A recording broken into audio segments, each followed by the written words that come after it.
Hadis memegang peranan penting dalam merincikan dan menjelaskan hukum-hukum Islam yang tidak dinyatakan secara eksplisit di dalam Al-Quran. Oleh karena itu, yuk bahas lebih dalam hadis sebagai sumber hukum Islam nomor 2. Here we go!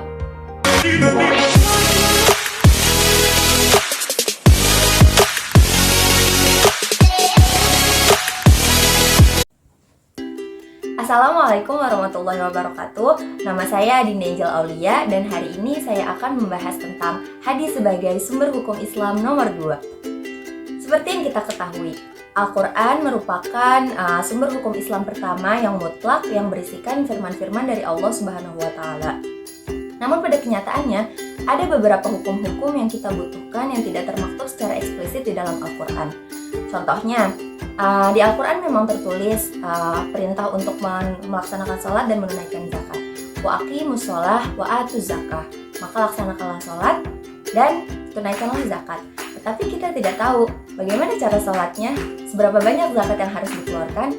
Nah, oleh karena itu dihadirkanlah hadis yang umumnya diketahui sebagai sumber hukum penjelas dari Al-Quran. Sebagai seorang muslim dan muslimah, kita perlu tahu loh apa itu hadis. Pengertian hadis secara bahasa adalah ucapan. Sedangkan menurut istilah hadis itu berarti ma'udhifa ilan nabi sallallahu alaihi wasallam min qaulin au fi'lin au takririn au sifatin. Yang artinya hadis merupakan segala sesuatu yang disandarkan kepada Rasulullah sallallahu alaihi wasallam baik berupa perkataan, perbuatan, ketetapan ataupun sifat. Nah, jadi segala perkataan, perbuatan, persetujuan, ketetapan, dan kepribadian Rasulullah SAW bisa kita jadikan rujukan atau acuan dalam menetapkan hukum-hukum Islam. Nah, hadis ini sendiri terbagi menjadi 3 jenis, yaitu ada hadis qauliyah, hadis fi'liyah, dan hadis takririyah. Yang pertama, hadis qauliyah. Hadis qauliyah merupakan hadis yang berupa ucapan-ucapan Rasulullah SAW.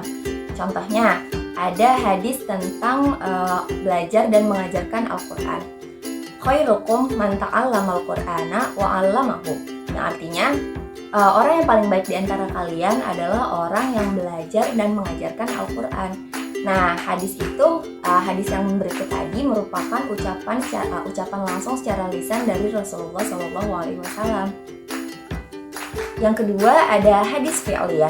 Hadis fi'liyah merupakan perbuatan-perbuatan Rasulullah SAW. Contohnya ada hadis tentang tata cara sholat. Shollu kama ra'aitumuni usolli, yang artinya sholatlah kamu sebagaimana aku sholat. Nah, hadis itu merupakan perbuatan Rasulullah SAW. Cara Rasulullah SAW sholat dengan demikian menjadi landasan kita untuk tata cara sholat. Yang ketiga, ada hadis takririyah. Hadis tersebut merupakan persetujuan atau ketetapan Rasulullah SAW terhadap apa yang dilakukan oleh para sahabat, sedang Rasulullah sendiri tidak melakukan atau mengucapkannya. Contohnya, ketika Rasulullah SAW dihidangkan seekor dhob atau biawak, dan sahabat Khalid bin Walid pun memakannya, sedang Rasulullah tidak. Sahabat Khalid bin Walid pun kemudian bertanya, apakah dhob itu haram, wahai Rasulullah? Lalu Rasulullah pun menjawab, la, walakinnahu laisa fi ardi qaumi, kulu fa innahu halal. Yang artinya, tidak, tetapi binatang ini tidak ada di negeriku, sehingga aku tidak suka memakannya. Makanlah, sesungguhnya dhob itu halal. Selanjutnya, seperti yang sudah disinggung di awal, salah satu fungsi hadis adalah sebagai penguat dan perinci dari Al-Quran. Namun bukan hanya itu, hadis ini sendiri memiliki beberapa fungsi, yaitu yang pertama, bayan takrir atau penguat. Ini berfungsi untuk menguatkan apa-apa yang sudah dinyatakan di dalam Al-Quran. Contohnya, hadis yang menyatakan bahwa tidak akan diterima sholat orang yang berhadas sampai ia berwudu. Hukum tersebut sudah dinyatakan di dalam Al-Quran, akan tetapi dikuatkan lagi dengan hadis. Yang kedua, bayan tafsir, yakni hadis berfungsi untuk merincikan dan menafsirkan ayat-ayat Al-Quran yang masih bersifat umum atau mujmal, memberi batasan dan juga mengkhususkan. Contohnya seperti yang sudah disebutkan di awal tadi, yaitu hadis tentang tata cara sholat untuk merincikan ayat Al-Quran tentang perintah sholat. Yang ketiga ada bayan tasyri', yakni berfungsi untuk memberikan kepastian hukum-hukum Islam yang tidak ada di dalam Al-Quran. Contohnya hadis tentang aturan dalam zakat fitrah, yang mana di dalam Al-Quran sendiri zakat fitrah ini masih dinyatakan secara general. Yang terakhir sebagai bayan nasakh, yaitu berfungsi untuk menghapus hukum-hukum yang sudah ditetapkan oleh Al-Quran. Contohnya ada hadis yang menyatakan bahwa tidak ada warisan bagi ahli waris, sedangkan sebelumnya Al-Quran menyatakan bahwa warisan itu wajib. Nah, hal ini bisa saja terjadi karena perbedaan ruang dan waktu. Bisa saja beberapa hukum-hukum itu sudah tidak relevan lagi. Pada zaman sekarang ini ada 6 kitab hadis yang terkenal yang bisa dijadikan rujukan dalam mengutip hadis-hadis, yaitu ada kitab Sahih Bukhari, Sahih Muslim, Sunan Tirmizi, Sunan Abu Daud, Sunan Nasai, dan juga Sunan Ibnu Majah. Yang berikutnya teman-teman, meskipun hadis-hadis ini sudah dengan sedemikian rapi disusun, namun kita tetap harus pandai-pandai dalam memilah-milih hadis untuk dijadikan acuan. Seperti yang kita tahu bahwa jarak hidup Rasulullah SAW dengan kita itu terbilang sangat jauh, sehingga banyak hadis-hadis yang bertebaran di mana-mana yang kita tuh belum tahu ya, entah benar entah salah. Nah, hadis itu sendiri pertimbangannya dan kajiannya ketat sekali loh dilakukan oleh para ulama. Oleh karena itu kita tetap harus pandai memilih, karena bisa saja hadis yang kita baca dari suatu sumber itu belum terseleksi dengan benar. Kita harus kritis terhadap suatu hadis. Kita harus mencari tahu kualitas sanad dan matannya, mencari tahu tingkatan hadisnya, dan juga menggali informasi tentang layak atau tidaknya. Nah, tapi meskipun kita harus kritis, kita juga harus menerima perbedaan. Jangan sampai ketika kita berbeda pendapat dengan orang lain tentang suatu hadis, lantas dengan seenaknya kita bisa mengatakan bahwa mereka salah dan kita benar. Kita harus tetap menerima perbedaan-perbedaan itu.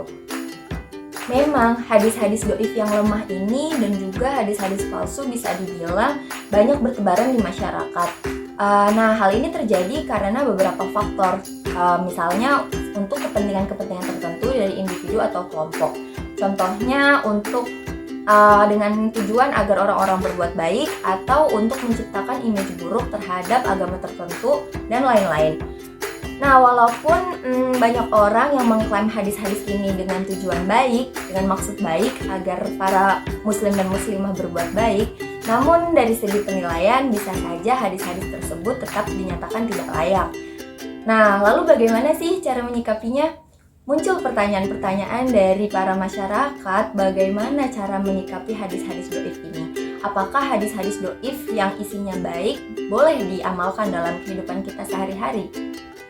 Terdapat perbedaan pendapat dari para ulama tentang hukum mengamalkan hadis-hadis dhaif ini. Tetapi mayoritas ulama sepakat bahwa hadis dhaif boleh diamalkan asal isinya tidak menyangkut dengan hukum-hukum ibadah.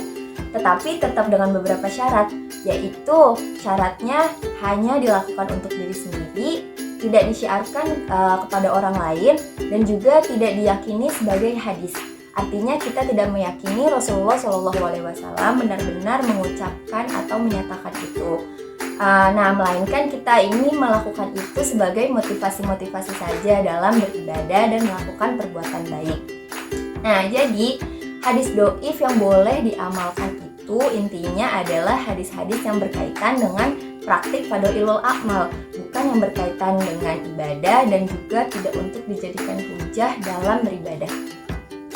Baik teman-teman, demikian pembahasan kita hari ini tentang hadis sebagai sumber hukum Islam nomor 2. Semoga kita semua dijauhkan dari hadis-hadis palsu yang menyesatkan di zaman sekarang ini, dan semoga pembahasan kita hari ini bermanfaat. Amin amin ya rabbal alamin. Wassalamualaikum warahmatullahi wabarakatuh.